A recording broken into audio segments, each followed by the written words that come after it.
नमस्कार दोस्तों, आज हम आपके लिए लेकर आए हैं मंगलवार की व्रत कथा। प्राचीन समय की बात है। किसी नगर में एक ब्राह्मण दंपत्ति रहते थे।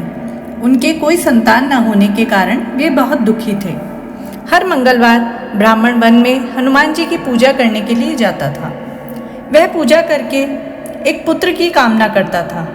उसकी पत्नी भी पुत्र की प्राप्ति के लिए मंगलवार का व्रत करती थी। वह मंगलवार के दिन व्रत के अंत में हनुमान जी को भोग लगाकर ही भोजन करती थी।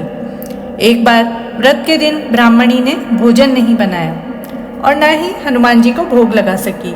तब उसने प्रण लिया कि वह अगले मंगलवार को हनुमान जी को भोग लगाकर ही भोजन करेगी। वह भूखी प्यासी 6 दिन तक पड़ी रही। मंगलवार के दिन वह बेहोश हो गई। हनुमान जी उसकी श्रद्धा और भक्ति देखकर प्रसन्न हुए। उन्होंने आशीर्वाद स्वरूप ब्राह्मणी को एक पुत्र दिया और कहा कि यह तुम्हारी बहुत सेवा करेगा। बालक को पाकर ब्राह्मणी बहुत खुश हुई। उसने बालक का नाम मंगल रखा। कुछ समय उपरांत जब ब्राह्मण घर आया तो बालक को देखकर पूछा कि वह कौन है। पत्नी बोली कि मंगलवार के व्रत से प्रसन्न होकर हनुमान जी ने उसे यह बालक दिया है। यह सुनकर ब्राह्मण को पत्नी की बात पर विश्वास नहीं हुआ। एक दिन मौका पाकर ब्राह्मण ने बालक को कुएं में गिरा दिया। घर पर लौटने पर ब्राह्मणी ने पूछा कि मंगल कहाँ है। तभी पीछे से मंगल मुस्कुराकर आ गया।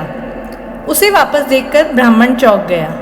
उसी रात बजरंगबली ने ब्राह्मण को सपने में दर्शन दिए और बताया कि यह पुत्र उन्होंने ही उसे दिया है।